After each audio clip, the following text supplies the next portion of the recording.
Karina, I suggest you hop off, otherwise you'll be here forever. Guys, I have to ask you to settle down. Everyone going backstage has to come front of stage if you want your seat now. If anyone is giving up your seats, there are people outside waiting to hear Shashi, so I'm going to let them in. So if you want to sit, grab your seat quickly. Yeah, I was, I'm afraid, assailed by a lot of very unhappy young women who said that you turned them away. I mean, I'm so sorry to anyone who's outside. If anyone's still outside, can we see if there's space? No, no space. And I gave them selfies instead. I'm grateful to you. I'm grateful to you. Anyway, here we are. Okay, hi everyone. Can you please take your seat? This is our grand finale, and I want to tell you all that Shashi Tharoor has just come straight from the airport, and I requested him to wait an extra hour. I'm really in trouble with him and with all the people who couldn't get in to listen to him. So can we please show him some love and give him a really grand welcome? Thank you. Thank you. You can one better. Can you hear? Can you hear me? Yeah, everyone. All right, can. great. Well, great to be with you, and thanks for coming. So, how many hours in a plane this week? I've lost count because I was in Moscow at the beginning of the week and came back, and then I had 1 day in Delhi, 1 day, not even one full day, but half a day in Ahmedabad, and then flew here for you. Thank you. Thank you. Again, really appreciate it and really apologetic for those who couldn't get in, but it shows how keen people are to hear you. No, I'm delighted, Barkha, because honestly, the truth is that one of the most important things we can do is sort of get our message out, to talk to people about what matters to us and we hope will matter to them. So can we talk a little bit about how you have become, in a way, the most effective, the most visible face of India's message on Operation Sindoor, traveling all around the world, first as a member of leading an all-party delegation, and then to all of these other countries, speaking in French in Moscow. I mean, I don't know what you've been up to, but how did you, we have some pictures of Shashi hitting, not even the pavement, but I don't even know what to call the air equivalent of the pavement. But my question to you is, you're an opposition member of parliament, and you have become India's and the government's most effective ambassador. Can you make sense of this? Well, you're very kind to say that. I wouldn't claim such a label for myself. But as far as the opposition is concerned, don't forget that when Pahalgam happened, all the parties in the country rallied behind the government and behind, when Sindoor happened, behind the armed forces. And that, therefore, was my cue. I mean, that there was no real difference. We've often taken the view that our political differences have to stop at the borders. And I think that that's pretty much been my approach as well. There would be things that I would be prepared to say against the government at home that I tend not to say when I'm abroad, largely because, you know, we can fight our own battles. We don't need to take them outside. Even if the audience is largely Indian, as it often is these days with the strength of our diaspora, nonetheless, I think it's important that we preserve that distinction. Secondly, I've always been an advocate of bipartisanship in foreign policy. When I first became chairman of the Parliamentary Standing Committee on Foreign Affairs, External Affairs, back in 2014, I said that, you know, as far as I'm concerned, there's no such thing as a BJP foreign policy or a Congress foreign policy. There's only Indian foreign policy and Indian national interests. And to my mind, that's what my job was all about.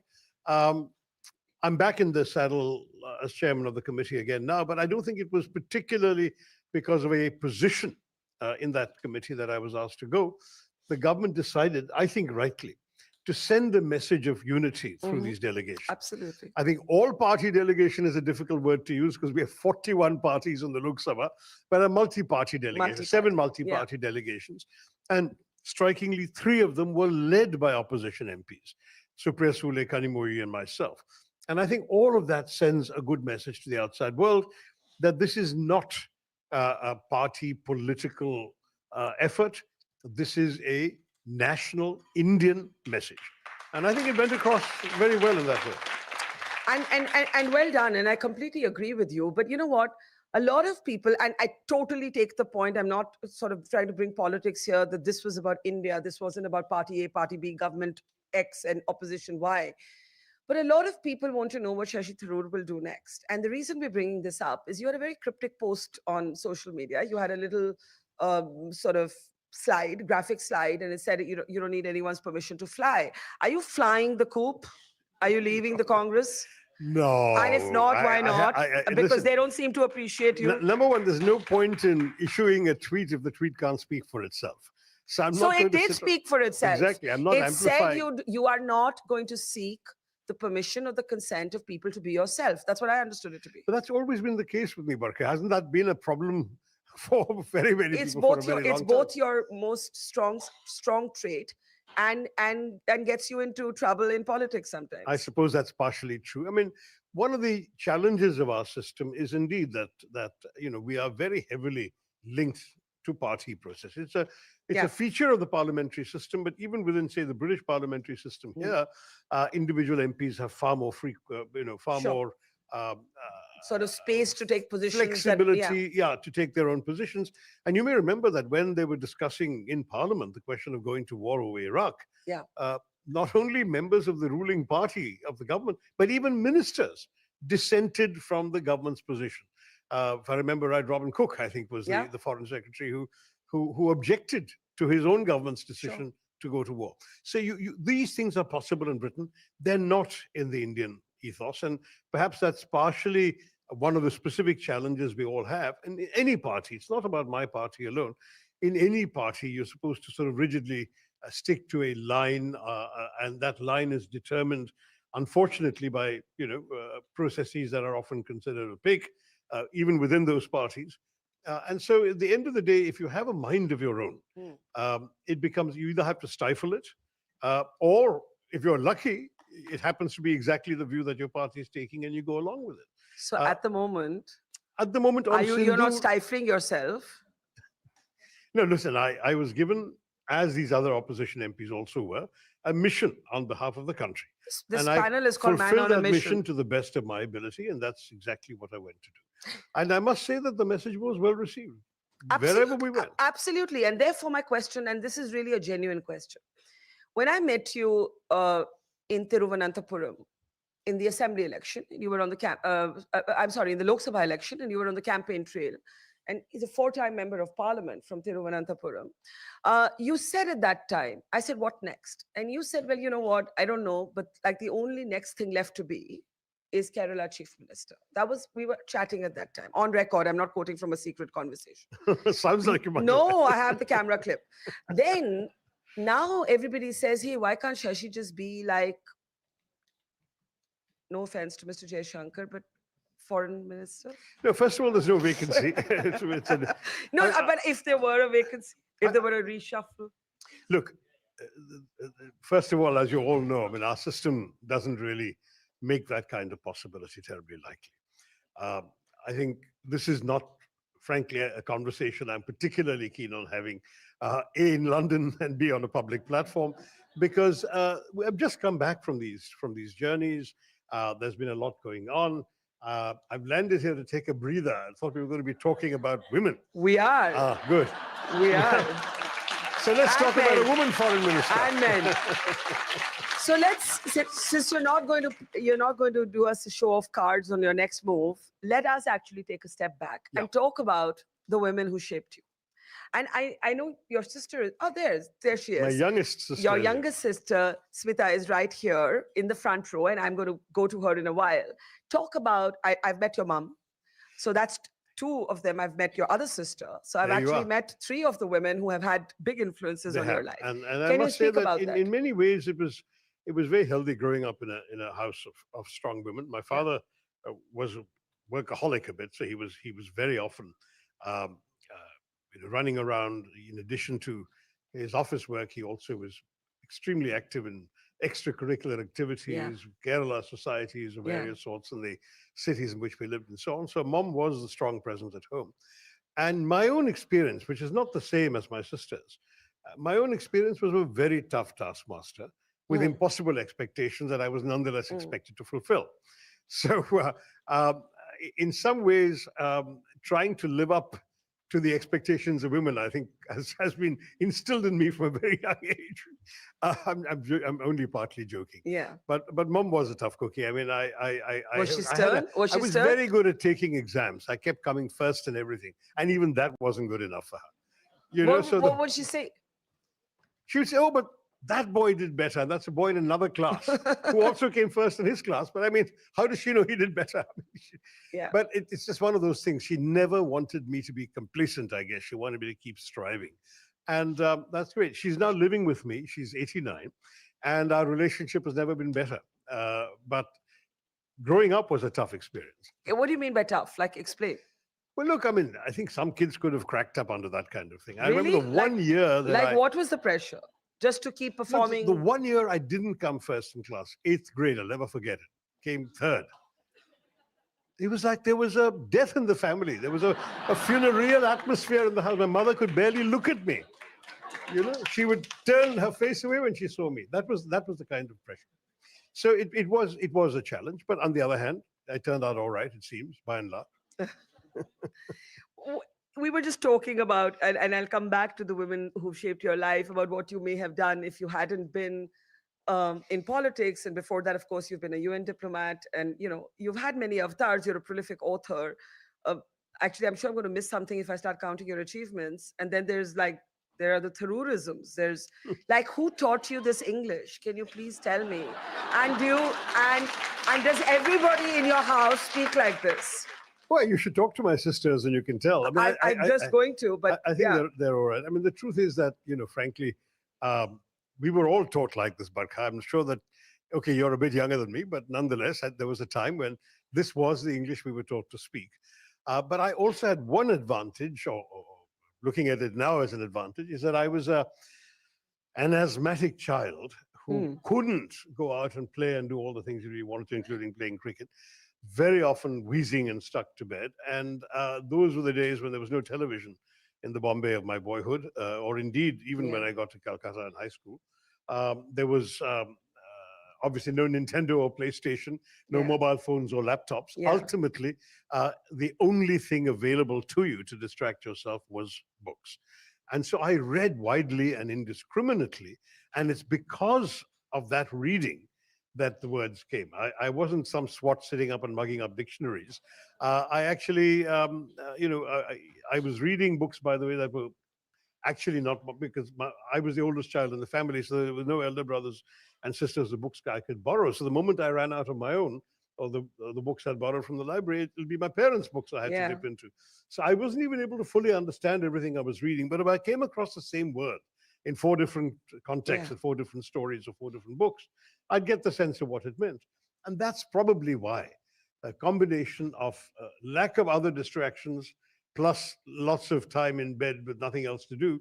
And those days there were no inhalers or nebulizers or whatever. So you just had they to would get stay a indoors very and strong read. tablet, which made your heart go thud, thud, thud like a drum. And you couldn't possibly sleep. In any case, if you lay down, you wouldn't be able to breathe. So I'd be sitting up in bed all night. What do? I read. So I became, as a result, I think, the sort of kind of person I became. I mean, there's something about overcoming illness or physical adversity of other kinds also. That is character building. That's not just about the physical part. It's also, it instills habits of mind, a certain self-discipline, certain desire to get things done. Otherwise, you just succumb to feeling sorry for yourself, and that wasn't me. Now, you were clearly always, feel free to clap, please, everybody. You were clearly always meant for public communication, clearly. But did you actually ever think that you would be, and I'm not asking a political question, but more a question about you in politics? Because, somewhere that sort of noise and the narrowing sort of reinforcements of the party political space can be suffocating. No, Barkha, to be honest, it's not because of that. It's because I thought that, I wouldn't get an entry into a world that's very much a closed world. That's true. What the French also call a chasse gardée, a protected hunt, as it were. Our politics, I mean, there is a very distinct political class, isn't there? And there's a distinction between them and the so-called professional class. Yeah. And very clearly, I was supposed to belong to the latter. I'm the guy who took the exams You were the got into the hardworking IAS or the industrious, IFS or yeah. whatever, which frankly was my ambition. I really thought that's what I'd do. But I did have a talent for appealing to people, persuading people. I got elected president of my college students union. My college also. Your college students But union. at that time, they didn't have women. That's right. And when I ran, that might have been a disadvantage, but I still managed to win. Jokes apart, it was for me important, Yeah. nonetheless, to be able to do that. And the fact that I didn't dream of running. People came to me and said, "We want you to be the candidate," and that's made me feel or believe in the possibility of all of that. And that continued when I joined the UN. For example, I was the first universally elected Yeah, president I of the think we UN. have some old. Is that college? No, that is college. That is That's my college? election victory, in fact. That is And that college. young man on the bottom, no, that's the picture's gone now. But anyway, Yeah. Yeah. that was the college corridor with Yeah. them. Yeah. The young man on the Yeah. right became a foreign service officer, just retired as an ambassador.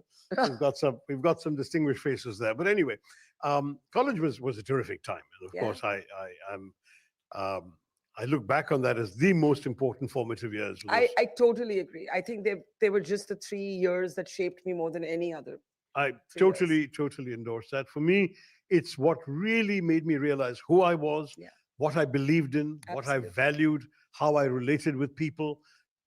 All the essential things about the adult I became were shaped in those years between 16 and a half and 19 and a bit Yeah. when I was at St. Stephen's. And so the influence it had on me was so colossal that I've always stayed connected to college out of an eternal sense of gratitude. Yeah. But I will say that thereafter, I didn't really think of electoral politics. I joined the UN, but both at my graduate school in America, at the Fletcher School, and at the UN, I was elected by my peers to represent them. So I was a student representative at Fletcher on the admissions committee and so on, and I was the first elected president by universal vote on all offices around the world of the UNHCR Staff Council. Mhm. So I had this, if you like, this desire to be a voice for a larger group of people than Sure. myself or my own interests. And that was always there. But when I came into Indian politics, it was almost with a bit of surprise that I was Mm. asked. I mean, I think perhaps the bid for Secretary General of the UN had got a certain amount of attention in India. And at that time, uh, all the political movements in the country turned to me and said, "Would you like to join us?" Um, and I must say that I don't really think I knew what I was getting into when I said yes. I was just so thrilled at the possibility of Yeah. doing something that I thought was closed to me Yeah. that I said, "Yeah, I will." You just dived in. I dived in, and what happened was that when I started doing it, I realized that this is the hardest thing I'd ever done, far harder than walking through minefields in Bosnia, which had been, the lodestar up to that. Why is it the hardest? Because is it unforgiving in a way that nothing else is? Yeah, I mean, there's so many reasons. I mean, for me, first of all, it was hard because it was unfamiliar. I'd never even participated in an election as a voter because I left India Yeah. to go to graduate school in the States at 19 when the Yeah. voting age was 21. So I hadn't actually voted or seen an election up close. I didn't know what I was in for.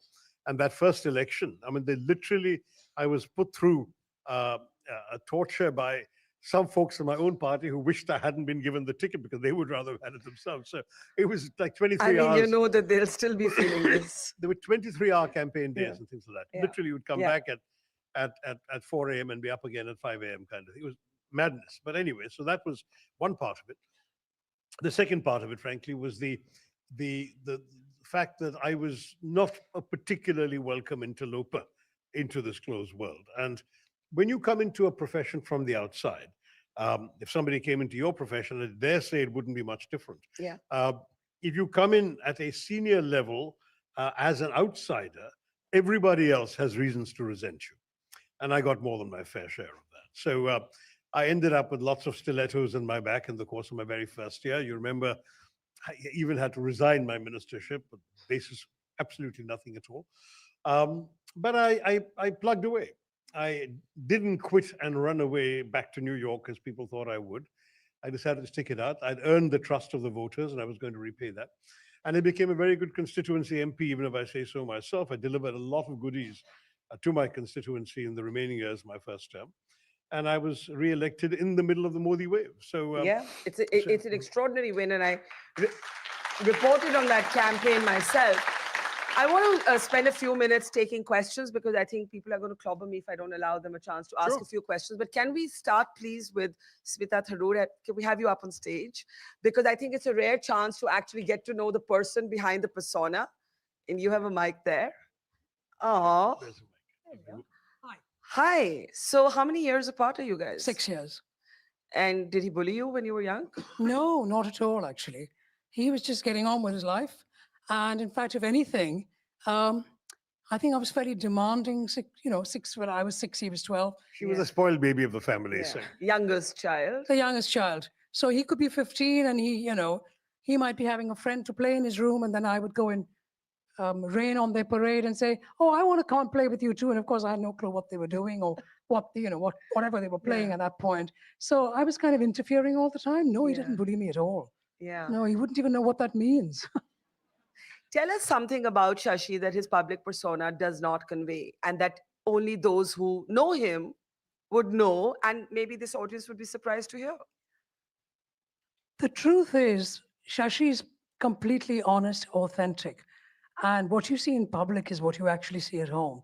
He is genuinely an honest, truthful, kind, non-judgmental person. He works very, very hard at it. He really does. And that's how our parents brought us up. All three of us. We work on that. My father, he changed his surname. The surname that we have is Tharoor, as you know. And the reason we have that is because he did not want people to know about our Nair caste. He didn't want, he wanted us to be accepting, liberal, and non-judgmental. In our building, there was somebody who was gay. He never said at any point to Shashi or my sister or me, oh, that man is gay, or don't go to his house. So that's his sexuality. What's the big deal? Religions, you name it, any single religion, any caste, any creed, were at home playing with us. Yeah. So, And they never mentioned, my parents never mentioned the religion or caste of anyone that came home. And only later I realized, as we became conscious of these things, how very, very, very diverse our group of friends was. I think it really is. So I'm sorry I don't have any nugget to give any of you about Shashi, because what you see is what you get. He genuinely is. Do you feel like a protective younger sister when you see some of the, right now Shashi is like sort of the darling of India, and I'm not saying he hasn't been that before, but he's been through his share He certainly has. of just awful media commentary by I've some been of there my more than- own I've been colleagues, with him at the time, right? I have been dismayed and appalled and disgusted by some of that media commentary. And he's been Absolutely. through that. And I'm just wondering, as a family member, as a sister, what has that been like for you to watch him go through It's that? really hard. And protection is absolutely right, Barkha, because both Shobha and I, Shobha is my sister, is 21 months older than I am. And Shobha and I have been protective with capital P and flashing lights, because if the two of us are not there to support him, protect him, yell at him, hey, come on, Shash, you don't have to accept everything. You should have gone to your hotel and gone to bed tonight. No. example. No, but I hear you. But you see where I'm know what going you with mean. this. Yeah, I And know so what the you whole mean. idea of, if we are not there for him, then who is? We're his siblings. We're the closest to him, other than his two sons. And of course, we wouldn't put the pressure on our mom. Yeah. So, Shobha and I are constantly involved. She lives in California. I live here in London. And we work extra hard to be part of his life on a day-to-day level. And you might think, oh God, those bloody sisters, they're nagging me No, again. I don't think that at all. I'm very grateful to have them. We're in touch every day. Yeah, we And have what a is sibling more group is that that, goes Do you have a on fire. WhatsApp group? Oh God, yeah, very much. Yeah, Are there lots of fights that in my sister's there's a lot of WhatsApp group? We telling have a off lot of the of older jhagra. brother. Huh? There's a lot It's of a lot of telling off of you. Yeah, no, I rarely get my way with these two, I can assure you. But now that my mom is getting older, they also take turns to come and spend time in India with her and me. So I see much more of them, and it's great. So the presence of the women in my life has continued. Well, okay, I think we have time for maybe a couple of audience Okay, I'm gonna questions. go back and sit I down. see you here. Could you get to the mic? Yeah.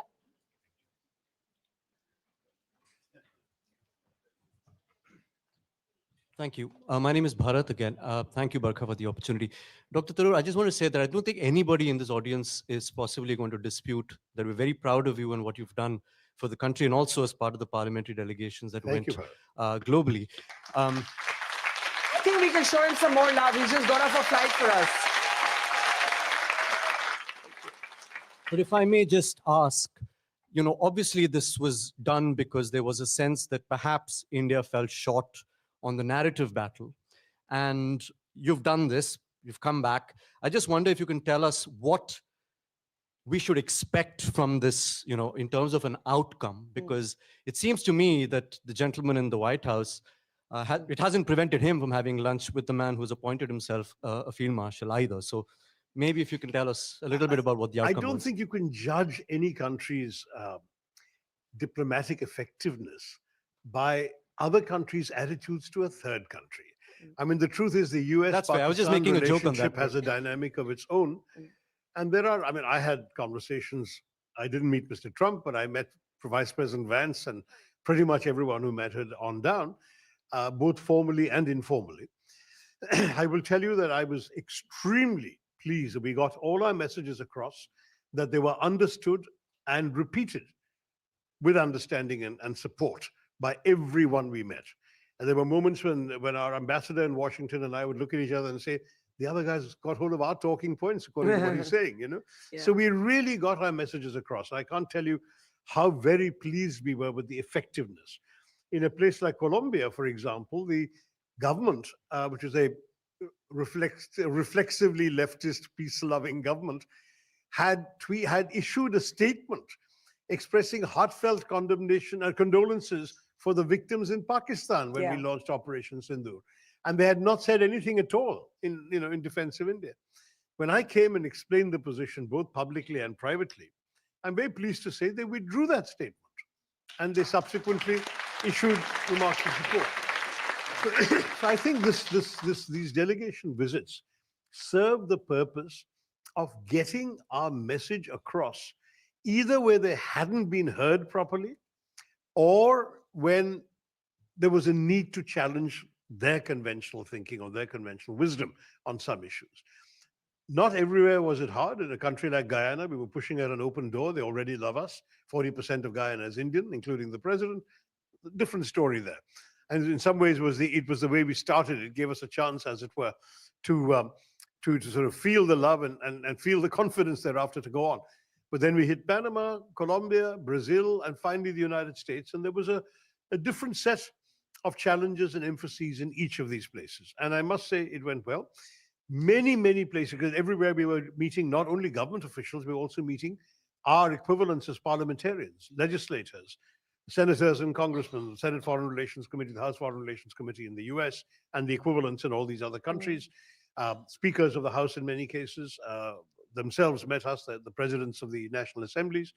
So we wanted a representative cross-section of opinion to know what our concerns were, why we had to do what we had done, and put across very firmly, this is not India versus Pakistan. The tendency of people to say, oh, India versus Pakistan, they've been fighting each other for decades, or as Mr. Trump famously said, for thousands of years. We wanted to get away from that narrative and make it very clear. This is not about India versus Pakistan, this is about India versus terrorism. And it's got nothing to do with anything else. And in fact, linked to that was the fact that our first strikes on the night of the 6th, 7th of May very specifically avoided any Pakistan government sites, even any Pakistan military sites. We only hit known terror bases, terror training camps, and terror headquarters of organizations listed by the UN Terrorism Committee and on the designated terror list of the US State Department. So no one could accuse us of just randomly doing something. It was a very precise, calibrated action on the part of the government of India, which worked, I believe, in an exemplary way. And I've had very senior people, it would not be fair for me to reveal names, but very senior people in all these countries, including the US, saying, we understand and respect the restraint and responsibility that India showed in its actions. The other thing we had to convey, particularly when we got to Washington, and I wasn't going to say this earlier, but now the Prime Minister has made it public, so I can do so, was that we wanted to make it very clear to them that they shouldn't be talking about mediation, because number one, we didn't need anyone to persuade us to stop. From the beginning of the first strike, we had signaled to the world that we were merely actually taking an act of retribution against terror. We were not launching the first salvo in a protracted war with Pakistan. And we said, if Pakistan chooses not to retaliate, it's over, we're done. If Pakistan does retaliate, then we'll have to hit back. It's as simple as that. And every day the message was clear, even from the publicly recorded briefings that you could see. They were saying to Pakistan, through the world and through the media, if you hit, we hit back. If you stop, we'll stop. So no one needed to persuade us. The day the Pakistani DGMO called saying, let's call it off, our guy said yes. There wasn't even a debate on the matter. We didn't want to prolong it. Second most important issue is we really have bigger things to do. We are not a country that is focused on conflict. We are a country focused on development. We're a country focused on growth, on technology. We don't want to be distracted by these petty issues. And frankly, if they leave us alone, we're very happy to leave them alone. It's not for us at all that we have any ambitions, any territorial aggrandizement, whatever. And finally, the message to them was also, listen, when you talk about mediation, you're implying equivalence. There is no equivalence between terrorists and civilian victims. And there is no equivalence between a country from which these terrorists come and where they have safe haven and where they're financed and armed and equipped and trained and dispatched, and a country that is merely exercising its right of self-defense. So if there is no equivalence, there's no mediation.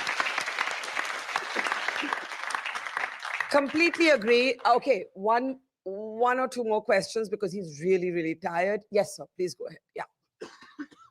Sorry, my immunities have been down from all this running around. Good evening, Mr. Tharoor. Don't you think this was the sending the delegation was the same thing what P.V. Narasimha Rao ji did, sending Atal Bihari Vajpayee Saab? There are three kinds of precedents. There is certainly the fact that that in 71, in the lead up to what became the Bangladesh War, Indira Gandhi sent some of her major critics out, including J.P. Narayan, as an emissary, as emissaries to foreign countries, to explain to them what India was going through with the refugee influx and the Pakistani genocide in Bangladesh. Second, P.V. Narasimha Rao asking Vajpayee Saab to lead the delegation to Geneva, where the UN Human Rights Commission was having a discussion on Kashmir. And the third example is 2008, after Mumbai, parliamentary delegations were sent out by the Manmohan Singh government as well. So it is, in that sense, not unprecedented to do this. But this was the most extensive and ambitious venture of this kind. We sent out a total of 58 MPs to 7 different regions. Each delegation went to at least 2 or 3 countries. In my case, my delegation went to 5. And, you know, it was in many ways a good way of showcasing our unity and our diversity, political as well as other. I had 8 in my team, including a retired ambassador. Of the 8, we had 8 different states, 5 different political parties, and 3 different religions. And that too is a message in itself. Absolutely. Okay, no, sir. I need to give a woman a chance to ask a question because both have been from men. Is there a woman somewhere? Yes. Lots of women's hands. A lot of hands. Yeah, go ahead. Oh, Did you have a Vixki Goli? Thank you, sir. Hi, my name is Sarah, Yeah. and since we are here on Women Talk, I wanted to ask you about the women's safety in India. That is one of the gray area that is not being touched upon, and I wanted to know what are we doing about it. Okay, can I take one more question from a young woman? And yeah, there. Go, come. Cool. Hi, Shashi sir. I'm really excited to be here and see you like in flesh. You know, we see you like your passion is like you can see it across the screen. So thank you for being here, firstly.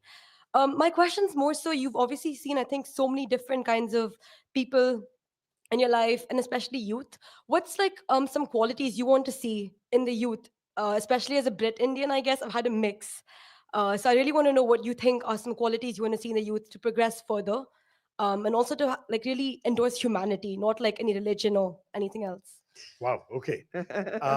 On safety of women, I think honestly you get a better answer from Barkha. Yeah. I don't think it's pretty good. I mean, there's nothing much I can say because there are too many incidents every single day, and not only in sort of dark alleys. You're having horrible incidents in medical colleges, in university campuses.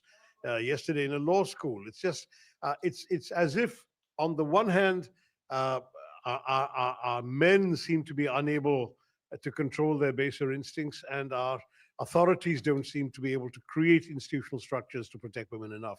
So I'm as a man, deeply ashamed to see all of this. Of course, there can never be 100% foolproof security in any country in the world, and there isn't anywhere else either. But I think we need to get our act together better. There can't be a one-size-fits-all solution because law and order is a state responsibility. So you can't get a central government directive on all of this.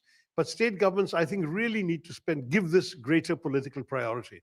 And perhaps when we have more women in politics with the 33% reservation bill and so on, If they will that make ever- it more of a priority. I really wish for that to be a reality in Yeah. our, in the near future, not in the distant future. Yeah. So it really should be a priority. Now, this is not to imply that India is as some countries I gather have been saying, women should not travel in India, and so that's silly. It's never that bad. But whatever is happening is bad enough for us as Indians and Indian women who have to Can I live there. just add a sentence there, though? I do feel that these are universal battles. Of course, this happens. A lot of us have, experienced this.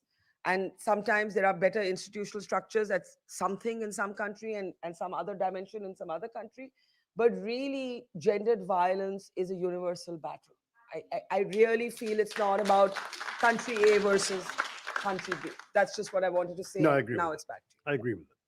And as to the young lady, I tend not to be much of a preacher, but I will say that I hope the young are driven by a combination of things. I'm not going to give you one quality, but rather a combination of qualities that I think are extremely important. First is, of course, you've got to know yourself. That is, know who you are, what you value. It may take some time to get to that, but then be firmly anchored in that that's who I am, and I'm not going to, my own authenticity, my own integrity is not up for sale to the highest bidder. That's very important for every young person who steps out in life. Secondly, have values, principles, and convictions that are consistent with your sense of who you are, whatever those may be. And different people will have different values, principles, and convictions, but you must have your own. At the same time, be receptive to others' views. I mean, this is the way I grew up, in that I never approached anything with a closed mind. I knew what I believed in, I knew what I liked, but I was always willing to listen to the other point of view. And at the end of it, I may walk away. One of the great worries I have about the 21st century social media era is the extent to which people are stuck in silos, where they're only following people who agree with them already, where they're all stuck in one particular point of view. That lack of sort of cross-pollination, that lack of receptivity to other ideas can really damage societies as well as the people themselves. I think those are all very essential. So if you can then be the best version of yourself that you can be, and nobody else can be you, right? So just be the best you that you can be, and I think you'll be fine.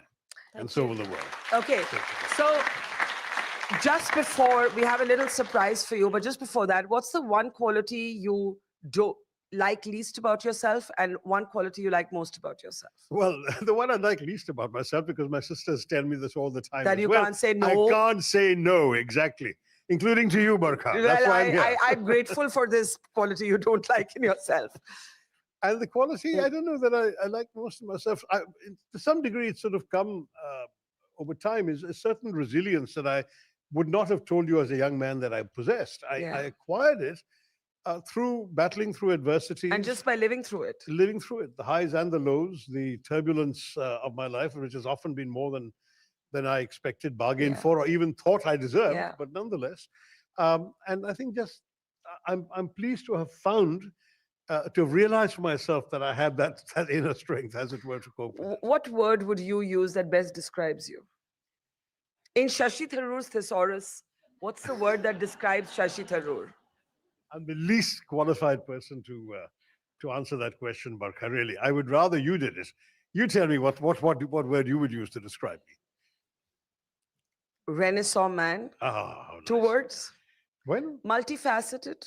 Yeah, I do think that's been true, but that can also be a disadvantage. I mean, I remember years ago, for example, the Washington Post reviewing one of my books, and the reviewer said, if only this guy would just do one thing, he'd be. But you excelled at it all except cricket, I guess. Yeah. Sorry to be mean. No, I mentioned the cricket myself, so not mean at all. Yeah, but in some ways I do stretch myself too thin, and perhaps I tax myself overly in the sense that I'm trying to But you do the best I enjoy can in at the everything. best, at the end of it, you do enjoy most of it. Not all of it, but That's most of true. it. I try and enjoy most of it. Otherwise, what's the point of doing it? So Right? here's my question to you. Without telling me anything political, tell me where you think you'll be 5 years from now. Haven't got a clue, but Where would you like ideally, to be? ideally playing with my grandchildren is what I'd like to say. Okay. This has been what? What?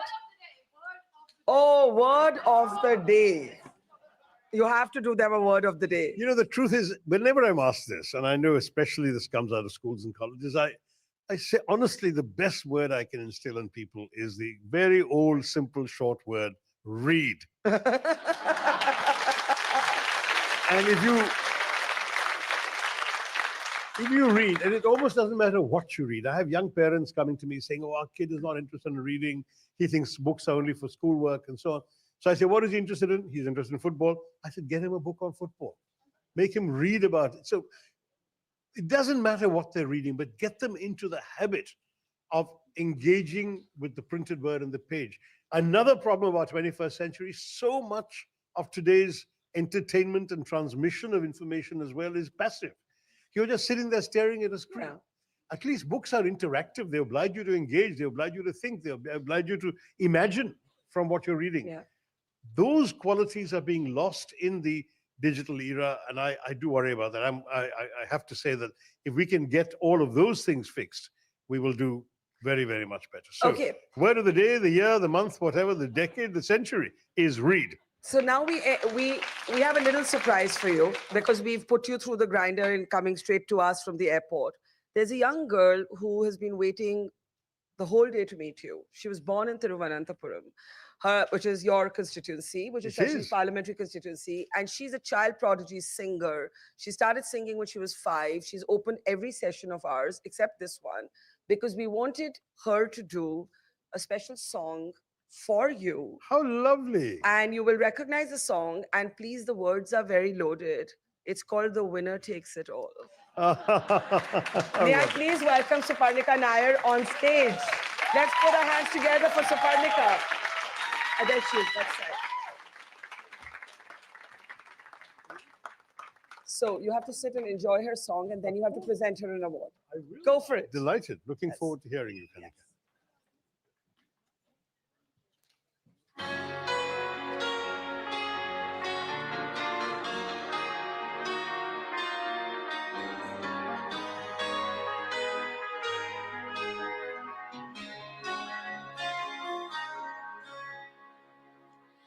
I don't want to talk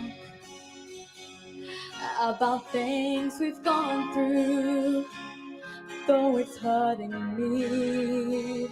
Now it's history. I've played all my cards, and that's what you have done too. Nothing more to say. No more race to play. The winner takes it all. The loser standing small beside the victory. That's her destiny. I was in your arms, thinking I belonged there. I figured it made sense, building me a fence, building me a home, thinking I'd be strong there, but I was a fool, playing by the rules.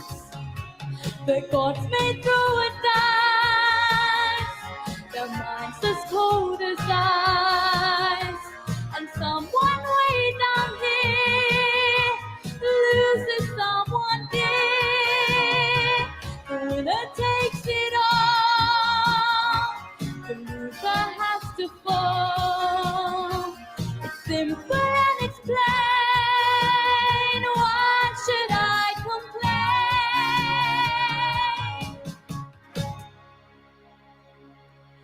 I don't want to talk if it makes you feel sad. And I understand you've come to shake my hand. I apologize if it makes you feel bad, seeing me so tense, no self-confidence. But you see, the winner takes it all.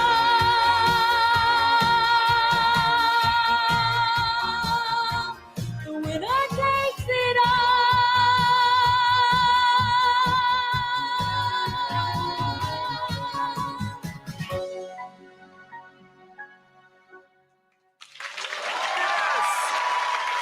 Fabulous. You can be heard. You can be heard. What a voice. Wonderful. She has waited all day. And where are Souparnika's parents? I don't know where they are. They have waited all day. Can we please have the award on stage that Dr. Tharoor, Dr. Nair, if you're here, you can jump on stage. I know how keen you've been to meet Dr. Tharoor. So come on up. Come on up. And she's been singing since she was 5. Come on, you can come into the frame. What a talented You wanna daughter say you've got. Yeah, something? what a talented daughter you've got. Thank What you. an amazing voice and what range. Thank you. She had the privilege of you sharing her music once when she was semi-finalist of Britain's Got Talent Oh, in that's, 2020 oh my gosh. on yes, she was Facebook. much more than she was 10 years old. That's right. And they're from your very own God's own country. From God's own country and from the capital of God's own country. That's right. We like constituents. Thank you so much. Let's have a big round of applause for Souparnika. Thank you. And finally, we're not done yet. Sit down. Can I request you to come off stage? You have your award. Yes. Thank you so much. And here you go. Souparnika, your music. Your music. And finally, we do have to honor Shashi Tharoor as the change maker of the year. I think no single other person has done more to advocate for India on the global stage. I'm extremely grateful to him. I've capitalized on years of friendship and cajoled him and persuaded him to come straight from the airport here and then wait for all of us. A lot of people could not even enter the hall. There were so many people here to meet him, and I apologize to everybody who's outside. But from all of us, may I please request Anil Agarwal to come on stage and present Shashi Tharoor with the Changemaker of the Year award. And please, you all have mics. Everybody can be heard. Sir, but first, can we have the trophy? Can we have? What an honor. Both of these are dead, I'm afraid. They're working. They're working? I'm being told again and again, don't do the Indian thing Don't of do the doing Indian this. thing, sorry. They're working. Okay. Oh, very nice. Anilji, you doing? if I may ask you to present, do the honors. Pleasure and honor. Pleasure and If I honor. may. Can we give it up for Shashi Tharoor? Louder, louder, louder, louder, louder. Come on. I think he deserves a bigger round of applause. No, this is our, Anilji. yeah, it was our, Okay. it was our, Shashi ji, you rock, and Anilji. no, Anilji, baithiye, please. Shashi, let's just sit for a few more minutes as we give Anil Agarwal ji the closing words. Yes. oh, it's for me, it's an honor. Shashi been our icon. We've been proud of him for 10 years, 20 years, whatever you talk about from UN time. He never valued himself. One person I always find, he never valued for himself. It is amazing, but apart from that, what has happened today, what Barkha has done is amazing, what she has done beautiful. I got this chance, Shashi. I got this opportunity to acquire beautiful Anil Agrawal Riverside Foundation. Uh-huh. It's just few months back. And it is something which we have to bring the culture. Beatles came here, Beatles grown from here. Another Beatle will come in Riverside. Yes. Whatever happened is a mixture of culture. Is West, anybody want to perform, anybody want to come here, is amazing talent in all over the world is there. It's most welcome. And the biggest thing has happened, the local society, the way they have come up to me, it is a very, very 100% English society. They have welcomed this immensely. They were open hand. They have come and says, please bring East and West together. I'm looking forward Indian premiere or worldwide any movie to be. We had a couple of premiere in this area. We have a beautiful 2 theater, 2 cinema hall, an amazing studio to film. No Indian movie has been ever shot. Yeah. No Indian movie. The first movie came just 10 days back, and it was a premiere. I'm looking forward the Gujarati theater to come in, looking Marathi theater to come in. I'm looking French, any of the Europe. This is the hub of the culture. London represent to the world the platform of culture. All the Europe come in the morning, they stay in the night, go back because of this culture. And whatever I can, this is for non-profit. Whatever we can add to this to bring our India also the flag high. And Shashi, you have come, you made it great. Thank you. So thank you, everybody. Please enjoy, please support whatever you can support. And open hub, open hand. Please use this. Please use this as much as you can. Thank you very much. Thank you. Thank you. Thank And you. a big hand to Barkha for pulling off We the Winners. Thank you. Thank you. Thank you. What she has done. Thank you. I can't believe one man show what she did from since morning to evening. Flawless. Thank you. Amazing. Thank you. And once again, Put the women on the top of the world. thank Put you, the sir. women. I have 3 women in my life. I just lost my mother a few months back. My mother, my wife, my daughter, Thank you. and the granddaughter. Yes. Granddaughter. She is the hub of everything. So it's all up around the women and women. Without women, we could not have survived. Thank you so much, everybody. You've been a great audience. A big shout out to the entire crew that has been working through the morning and day backstage. To the producers, Rachna, Shirali, Ria, a whole team of people who you don't see up front. A big thank you to our director, who's been in my ear all day, Nick and his team, and to Bobby, to Anil Agarwal ji for supporting this, for Shashi Tharoor for coming from the flight, straight from the airport, jet lag, tired, with a cold, and to all of you, above all, for being the best audience ever. Thank you so much. Thank you. A big round of applause for all of you. Thank you. Important people. One is the person who is in charge of the Ritu. entire thing. No, Chris. Chris and Chris Ritu is both, the one, yes. and the Ritu. Yes, overall absolutely. supervise. Absolutely. What they have done is amazing. Thank you. Thank you very much. Thank you very much. Thanks, everybody. See you soon. Bye-bye.